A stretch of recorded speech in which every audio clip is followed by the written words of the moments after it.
On the national political landscape, the times seemed ripe for a progressive United States president. And one emerged, if only by a twist of fate.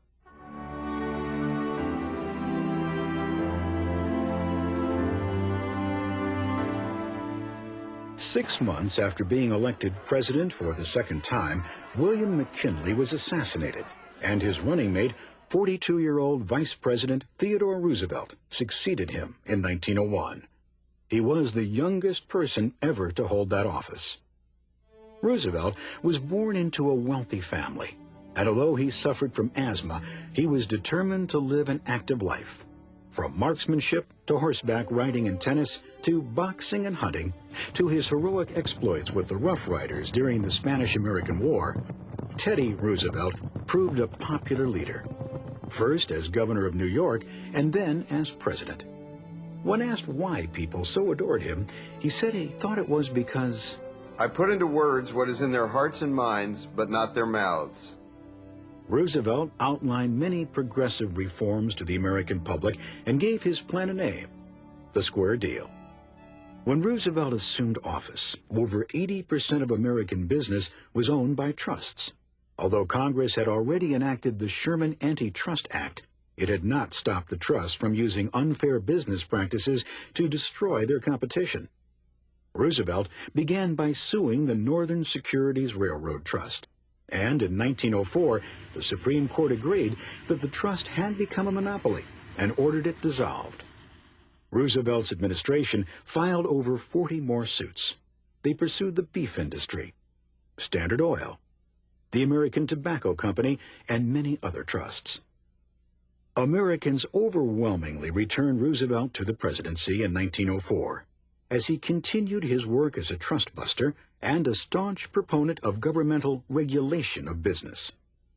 The many other progressives who were serving in local, state, and federal government helped Roosevelt to get the support he needed to get his proposed laws passed, like Mayor Samuel Golden Rule Jones of Toledo, Ohio, Governors Charles Aycock of North Carolina, Albert Cummins of Iowa, and Fighting Bob La Follette of Wisconsin, both of whom became United States senators.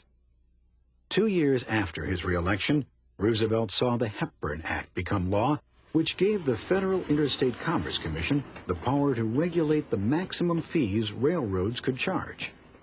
Roosevelt next turned his attention to questions surrounding public health.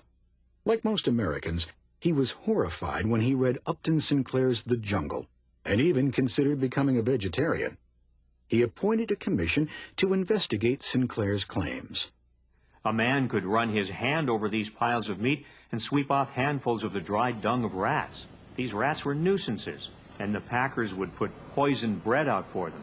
They would die, and then rats, bread, and meat would go in the hoppers together. Sinclair's charges of unsanitary conditions proved to be true.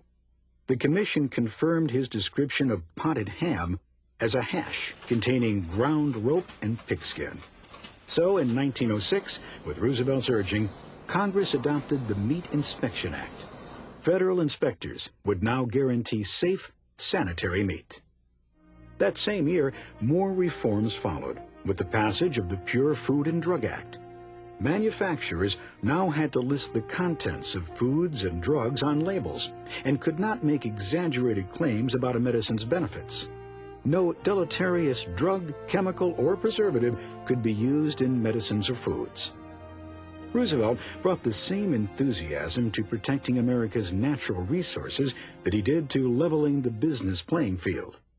After graduating from Harvard University, a young Theodore Roosevelt had worked as a cattle rancher in the Dakotas. He quickly realized that ranchers were allowing cattle to overgraze the Great Plains, that farmers had cut down forests and plowed under the prairies, and that America's natural resources were being squandered. What will happen when our forests are gone, when the coal, the iron, the oil, and the gas are exhausted?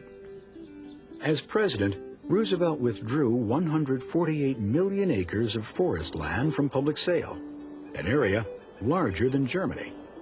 On the advice of his friend, naturalist John Muir, Roosevelt established over 50 wildlife sanctuaries, 5 national parks, and designated 18 national monuments. He also put fellow conservationist Gifford Pinchot in charge of supervising the national forests. The nation was obsessed by a fury of development. The American Colossus was fiercely intent on appropriating and exploiting the riches of the richest of all continents. Roosevelt was so determined that Americans realized that the country's resources were not endless that he even banned Christmas trees in the White House. Theodore Roosevelt ignored tradition and redefined the image and scope of the President of the United States. He chose to be vibrant, visible, and accessible. Roosevelt was the people's choice throughout America, and in turn, America allowed him to use what he called his bully pulpit to accomplish his goals of reform and governmental regulation. However, a third term as president wasn't in keeping with tradition. So, bowing to President, Roosevelt instead handpicked his successor.